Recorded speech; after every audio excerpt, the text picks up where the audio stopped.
Assalamualaikum warahmatullahi wabarakatuh. Sidang penonton dan dirahmati Allah sekalian, hari ini kita berada di Pusat Perubatan Universiti Malaya dan rakan usrah kita pada hari ini adalah Persatuan Siswa-Siswi Islam Perubatan Universiti Malaya ataupun dikenali sebagai SIPUM di dalam program ziarah mesra kepada pesakit-pesakit. Dan insya-Allah hari ini kita akan bincangkan satu topik yang sangat menarik untuk semua kita ketahui dan perlu kita ketahui, iaitu fake perubatan.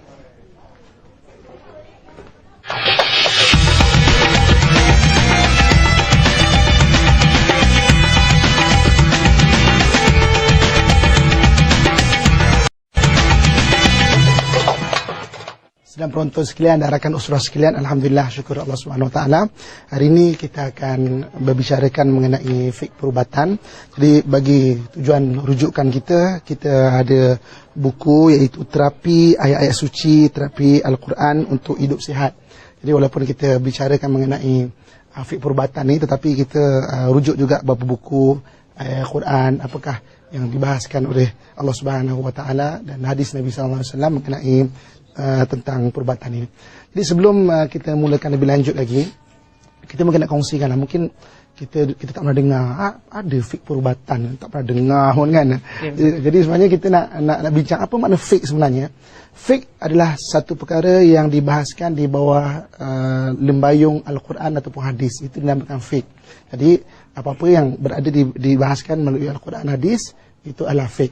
Macam sains dia ilmu yang dihasilkan daripada uji kaji yang berulang dan itu melahirkan sains. Sebab tu sains pun banyak. Ada sains komputer, ada sains teknologi, ada sains rumah tangga, ada macam sains mana ilmu yang dibahaskan melalui uji kaji dan didokumentasikan, maka lahirlah satu ilmu dipanggil sains dan berbagai-bagai sains lah. Macam tu juga fik. Sebenarnya fik ni adalah satu ilmu yang di bawah lembayung Al-Quran dan hadis. Dulu kita selalu dengar hanya fik ibadat, bahas tentang solat, tentang haji, tentang puasa. Kita dengar fik muamalat, fik munakahat, fik jenayat. 4 fik ni lah yang biasa kita dengar. Tapi sebenarnya apa-apa juga yang berkaitan dibahaskan Al-Quran dan hadis, dia boleh maknanya dilingkungkan di bawah fik. Sekarang ni kita boleh dengar fik pergigian, dia ada fik perubatan, dia ada berbagai-bagai fik daulah, fik berbagai-bagai fik lagi. Jadi maknanya perbahasan yang di bawah lembayung Al-Quran dan juga hadis. Dan kita hari ini insya-Allah kita akan bahaskan fik perubatan, iaitu isu-isu perubatan di bawah perbahasan Al-Quran dan juga hadis. Jadi sedang penonton dan rakan-rakan usrah sekalian ya. Apabila kita bicara mengenai fik perubatan, maka kita akan membicarakannya daripada 3 sudut. Yang pertama, fik perubatan daripada perbahasan akidah. Perbahasan akidah seperti contohnya konsep sakit dalam Islam. Jadi sakit ni sebenarnya ada konsep dia, maknanya dia daripada Allah Subhanahu wa taala, dan Allah suruh kita berusaha untuk berubat. Allah suruh kita berusaha. Kerana usaha tu yang Allah nak bagi pahala. Hari ni kalau kita hari ni duduk hospital macam ni, macam saudara kita ni kan, kita kata alah 3 bulan 4 bulan tak sihat-sihat kan. Dia tidak sia-sia kerana kita duduk, kita berusaha, keadaan kesihatan, Allah bagi pahala berusaha. Sebab usaha tu Allah nak tengok. Kita dalam hidup ni yang Allah nak lihat adalah usaha kita. Allah sebut dalam Quran, laha ma kasabat wa 'alaiha maktasabat. Bagi mereka apa yang mereka usahakan, bagi mereka apa yang mereka usahakan. Sebab tu fik perubatan dalam konteks akidah, kalau ketika usaha, jangan sampai kita berusaha kepada perkara-perkara yang boleh mendatangkan syirik. Ada orang berubat kadang sakit, pasang tangkal ni lah. Kadang-kadang berubat pakai percaya pada batu besi kuning lah, percaya kepada batu cincin lah, percaya kepada keris lah. Benda-benda itu yang boleh mendatangkan syirik, maka dibahaskan dalam fik perubatan, maka kita kena hindarkan. Jadi maknanya kita disuruh berusaha, tapi yang konsep dia menyembuhkan adalah Allah Subhanahu wa taala. Kemudian yang kedua dalam konteks fik perubatan, iaitu dalam lingkungan syariah. Dalam syariah ni dia ada 6 isu dia. Isu yang pertama iaitu isu mengenai pesakit. Jadi kita ada pesakit, contoh macam bagaimana ibadah seorang yang sakit, yang terlantar, macam mana solat dia, macam mana wuduk dia. Hari ni alhamdulillah saudara kita ni terlantar, macam mana dia nak solat kalau kiblatnya tak ada, macam mana. Itu isu yang dibahaskan dalam fik perubatan yang dalam syariah, iaitu bab pesakit. Jadi yang keduanya, perkara-perkara yang membabitkan pengamal perubatan. Macam kita bakal doktor ataupun doktor, Maknanya apa isu kita? Contohnya macam buat pembedahan sampai pukul 10 malam contohnya kan. Sampai 10 jam contohnya. Bermula katakan daripada 10 pagi sampai 6 petang. Macam mana solat kita? Jadi isu-isu berkaitan fiqh perubatan. Menyentuh macam ini kita lelaki dengan lelaki okeylah sentuhan. Tapi kalau lelaki dengan perempuan macam mana kan? Aurat dia kan. So kata antara pengamal perubatan aurat kepada pesakit, aurat sama-sama, di mana ada isu mengenai pengamal perubatan. Dan yang ketiga yang dibahaskan fiqh perubatan dalam isu syariah ni, iaitu mengenai ubat itu sendiri. Kan kita ada kadang-kadang bincang, ini ubat ni halal ke, haram ke? Macam mana kalau kita gunakan insulin yang tidak halal? Macam mana kalau kita gunakan ubat-ubat yang dibuat daripada benda-benda yang diharamkan oleh Allah SWT? Macam mana cara dia? Dia dibahaskan bab ketiga, iaitu ubat itu sendiri. Kerana yang keempat, yang dalam isu syariah, fiqh perubatan ni, dia membahaskan iaitu kaedah perubatan pula. Kaedah perubatan. Contoh macam, boleh tak kita nak bedah ni ke, potong ni ke, potong sini ke, jahit sini ke, sambung sini ke, itulah pasang sini ke, boleh ke tak boleh kan? Pasang besi ke, pasang boleh tak? Boleh. Mana kaedah perubatan. Contoh orang nak mencantikkan muka, dia cocok tang sini, dia cocok tang sini, dia cocok tang sini. Boleh ke tak? Botok ke sebagainya. Boleh ke tak? Jadi itu dibahaskan dalam fiqh perubatan. Mana kaedah berubat itu. Kemudian yang kelima yang dibahaskan itu tentang masyarakat. Masyarakat sekeliling ni apa tanggungjawab masyarakat. Contoh macam ada derma darah, isu derma organ, itu mengenai masyarakat. Dan yang kelima, yang keenam yang terakhir, isu syariah dan fiqh perubatan, iaitu berkaitan dengan tanggungjawab seorang pemerintah dalam menyediakan benda-benda ataupun perkara-perkara yang berkaitan dengan ubat-ubat, terutamanya yang menjurus kepada selaras dengan syarak itu.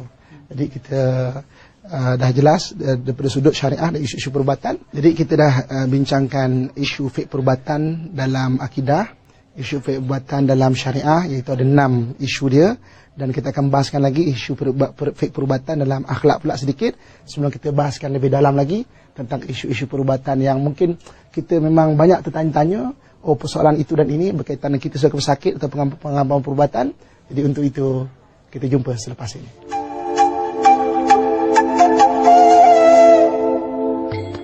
Jadi sedang motor sekalian, bidang perubatan ni memang salah satu bidang yang dirapat dengan orang yang sakit. Dan orang sakit ni sebenarnya memang bila kita dapat menyentuh dia, maka dari sudut perasaan dia akan lebih senang, lebih tenang. Dan sebab itulah memang antara sunnah Nabi, bila kita ada orang sakit, kita pegang tangan dia, kita sentuh dia.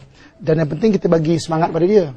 Jangan kita pegang-pegang, jangan kata saudara saya macam ni lah, sebiji macam ni lah, 3 bulan je. Kita macam tak apa, sakit sikit je. InsyaAllah Allah tu Maha Pengasih, maknanya Allah beri kesempatan. Kita usaha ubat. Jadi bidang perubatan salah satu bidang dakwah yang memang hebat, sebab dia berlangsung rapat dengan manusia, lebih-lebih lagi orang yang berada di saat-saat akhir. Jadi dia boleh terapkan sifat tauhid, mana sabarlah, terapkan sifat-sifat mengingati Allah, mana Allah tu bersama kita. Maknanya benda tu memang sangat bagus untuk dakwah lah. Jadi saya puan rahmatullah sekalian, maknanya kita telah bincangkan fiqh perubatan daripada sudut akidah, syariat dia, dan yang terakhir daripada sudut akhlak dia. Akhlak dia bentuk etika, etika antara pengamal perubatan dengan pesakit. Begitu juga pesakit dengan pengamal perubatan. Kadang-kadang pesakit lah ada sakit, kadang-kadang janganlah terkit-tengking, kadang-kadang dengan kekangan staf pun tak apa cukup kan. Jadi kena faham benda tu. Begitu juga dengan etika masyarakat. Masyarakat bila melihat pengamal perubatan dan melihat pesakit, maka kena rahmatilah. Jangan nak cepat-cepat nak dulukan ahli keluarga sedangkan ramai lagi orang sakit. Itu etika-etika lah. Dan mungkin kita semua dah kita bincang mengenai perbuatan ni, berkobar-kobar nak tanya nampak dengan you. Mungkin kita boleh kongsikan beberapa soalan dengan sidang penonton. Mungkin kalau ada. Yang pertama Ustaz, ada terlintas persoalan tersebut. Yang pertamanya tentang isu dari segi aurat Ustaz. Kalau kita tengok, sekiranya doktor tersebut perempuan dan dia nak menyentuh pesakit, macam mana Islam melihat perkara tersebut kan? Macam mana pandangan Islam terhadap doktor yang kadang-kadang tu memegang kawasan-kawasan yang selalu ditutup ataupun kita panggil kelemaluan. Macam mana Islam melihat perkara tersebut? Okey, pertama sekali sedang motor sekalian berkaitan dengan sentuhan aurat yang berlainan jantina kan. Pertama sekali isu dia boleh ke tidak boleh. Kalau tidak ada pilihan maknanya boleh. Boleh ke tak boleh, isu pertama tak ada pilihan. Memang doktor lelaki tak ada dah.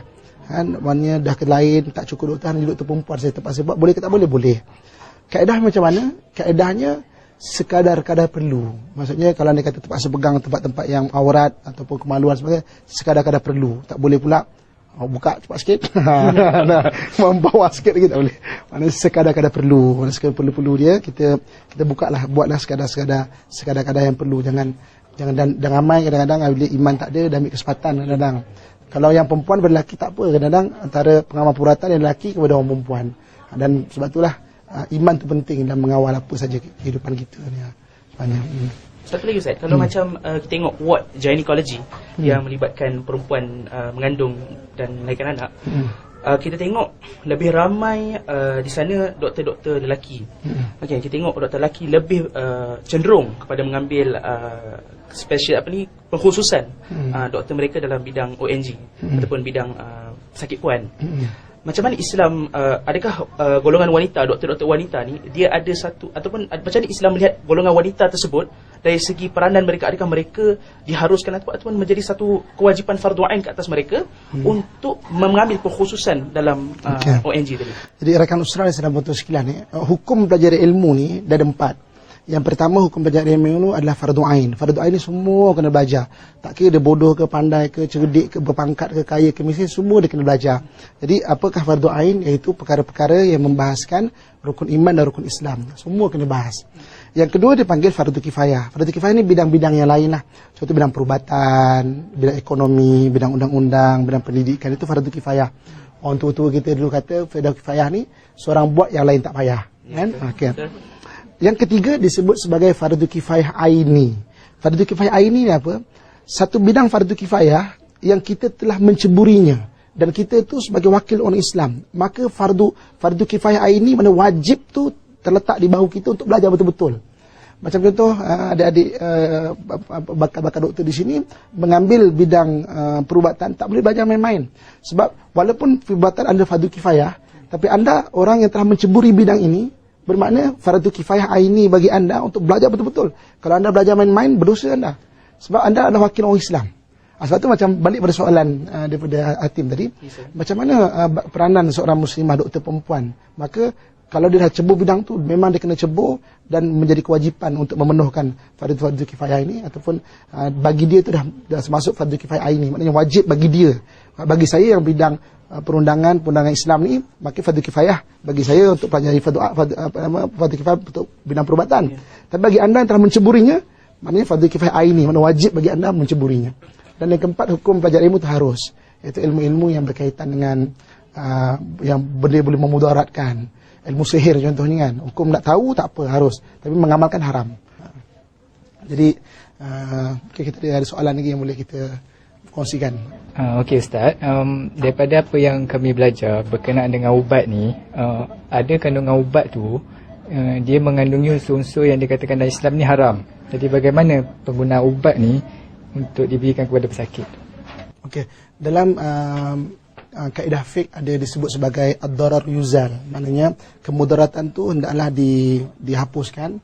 Maka daripada prinsip ini diharuskan menggunakan ubat-ubat yang mengandungi benda-benda yang haram jika tidak ada pilihan. Jika tak ada pilihan. Kalau ada pilihan, wajib memilih benda yang halal yang diharuskan oleh syarak. Tapi tak ada pilihan. Kadang-kadang setengah ubat memang dibuat daripada, contohnya daripada khinzir. Daripada memang tak ada pilihan, insulin dan berbagai tak ada pilihan. So, tak ada pilihan, maka diharuskan bagi dia saja, untuk penyakit ini saja, di saat ini saja. So tak boleh kata oh harus kalau gitu tak lagi lah nak pakai, cucuk sini tak boleh. Maknanya di saat ini saja, ketika ini saja, untuk sakit ini saja, dan bagi dia yang sesuai saja. Tak boleh katakanlah mentang-mentang dia boleh, orang lain yang mungkin boleh ada pilihan, kita cucuk orang lain pula tak boleh. Jadi maknanya harus bagi dia saja dan di saat ini saja, untuk ketika ini saja. Begitu. Dan juga kadang-kadang ada orang berubat dengan dadah. Benda-benda yang dadah hukum masalah haram, tak boleh digunakan. Tetapi kalau untuk perubatan dengan dos-dos yang telah diukur dengan pakar, maka untuk tujuan perubatan maka harus. Maknanya sebagai perubatan macam untuk ubat sebagian itu, maka diharuskan. Tapi yang diharamkan ni yang orang kat luar makan tu kan, yang jadi pening sini apa semua, itu memang haram kan. Tapi untuk tujuan perubatan, maka benda itu diharuskan. Jadi alhamdulillah kita dah selesai untuk ziarah Mesra ni, dan sebenarnya akan susah sekalian ziarah ni bagus sebenarnya, terutamanya ziarah orang sakit. Memang Nabi menggalakkan kerana sebahagian daripada ukhuwah ataupun kasih sayang sama kita, dan apabila kita menziarah orang sakit ni sebenarnya menjadikan kita memberi semangat kepada dia untuk dia lebih menjalani kehidupan di masa akan datang. Setahu saya kan Ustaz, kita ni sebagai seorang Muslim, baik lelaki maupun perempuan, kita wajib menunaikan solat dalam keadaan apa cara sekalipun, kecuali uzur syar'i ataupun keadaan tertentu macam koma dan sebagainya. Jadi Ustaz, bagaimana caranya kita nak berhadapan dengan pasien yang tak nak lakukan solat sebab mereka merasakan apabila mereka jatuh sakit, jadi mereka rasa kita terlepas daripada kewajipan tu Ustaz. Macam mana Ustaz? Okay. Jadi sebenarnya saya mahu sekalian selagi mana kita ada akal dan waras berfikir, selagi itu kewajipan solat tidak gugur. Walaupun kita hanya terbaring, hanya mata saja boleh guna, yang lain semua lumpuh contohnya, pun kewajipan solat tidak tergugur. Jadi macam mana cara nak solat? Solat semampu yang boleh lah. Kalau boleh kita duduk, berdiri, tak boleh berdiri, duduk. Tak boleh duduk baring, tak boleh baring. Tak boleh baring, tak menentu pun dengan isyarat mata, itu solat. Jadi maknanya tidak menggugurkan kewajipan solat tu walau apa keadaan kita, selagi mana kita waras. Kecuali kalau kita koma macam saya kata tadi, ataupun tiba-tiba maknanya lupa, tidak sioman dan sebagainya, maka ketika itulah baru gugur solat itu. Ustaz, saya nak tanya sikit, bagaimana pula hukum seorang yang Muslim seperti pesakit kita sekarang yang ingin menerima organ daripada yang bukan non-Muslim? Apa pandangan Ustaz? Okey, jadi sebenarnya saya puan rahmatullah sekalian, perkara ini telah dibahaskan dalam fatwa, iaitu derma organ itu sini adalah harus, sebab dia berkaitan dengan darurat, dan kita pun sebenarnya membantu orang lain. Ada orang kata kadang kita hidup dengan keadaan yang Allah bagi sempurna, balik pada Allah pun sempurna lah. Sebenarnya alhamdulillah kalau hari ini dengan teknologi yang ada boleh menyebabkan kita membantu orang yang memerlukan, contoh buah pinggang ke organ yang memang ketika itu mana kematian kita, benda itu boleh digunakan, maka benda itu harus. Dan bagi kita pula yang terima, kalau menerima kerana itu urusan kesihatan dan berkaitan darurat, walaupun orang bukan Islam ke ataupun daripada Islam ataupun bukan Islam, kita boleh terima harus. Kerana itu sebahagian daripada proses untuk perubatan tu. Ustaz, macam ni Ustaz, pandangan masyarakat umum tentang perubatan Islam tu lebih dikecilkan skopnya semata-mata kepada berbekam atau ubat-ubatan yang menggunakan madu yang berasaskan air zam-zam dan sebagainya. Jadi soalan saya ialah, macam mana pandangan Ustaz tentang perubatan moden? Adakah ia sebahagian daripada perubatan Islam itu sendiri? Jadi Assalamualaikum warahmatullahi sekalian, rakan usrah sekalian. Sebenarnya memang kita tak nafikan ada beberapa jenis perubatan, seperti contoh berbekam. Maknanya bekam itu sendiri mengikut sunnah Nabi SAW, ataupun benda-benda yang berkaitan dengan makanan, contoh macam madu, ataupun kita makan meminum air zam-zam, ataupun perkara-perkara yang disebut dalam sunnah. Walaupun bagaimanapun, sebenarnya selain daripada perkara itu ataupun ain itu yang disebut dalam hadis, contoh macam berbekam dan madu, sebenarnya Islam mengajarkan konsep. Contoh macam berbekam itu dia ada torihan, ada yang mengeluarkan darah, mana mengeluarkan daripada badan kita barang-barang atau perkara-perkara yang tidak baik. Jadi konsep itu bermakna dibenarkan oleh Islam. Jadi kalau anda kata ada sistem torihan, potongan dan keluar darah, macam tu juga kalau hari ini sekarang orang buat pembedahan, mungkin kerana ada sakit jantungnya, sakit appendix dan sakit lain-lain, maka benda itu sebenarnya diharuskan dalam Islam. Dan begitu juga dengan katakanlah pemakanan madu. Jadi ya, memang madu itu sunnah, disebut dalam Quran sendiri, dia merupakan syifa, maknanya penyembuh bagi manusia. Tapi juga bagaimana Allah menyatakan bagi madu ini makanlah kamu daripada barang-barang yang baik. Jadi konsep daripada makanan yang baik-baik, iaitu perkara-perkara yang terbaik yang diproseskan. Jadi hari ini kita dengan ilmu yang Allah Subhanahu Wa Taala beri, maka kita akan ada boleh berusaha untuk mencipta ubat-ubat dengan ilmu yang Allah beri. Kita boleh mencipta penawar-penawar daripada pil, dan dengan izin Allah Subhanahu Wa Taala maka kita berubat dengan ilmu yang Allah bagi itu. Alhamdulillah, Allah pun bagi kesembuhan kepada kita. Jadi proses ubat itu sama macam Al-Quran sebut bagaimana lebah memproses madu, bersihnya, bagaimana keadaan dia, begitu juga. Jadi Islam tidak menafikan perubatan-perubatan yang moden sekarang ini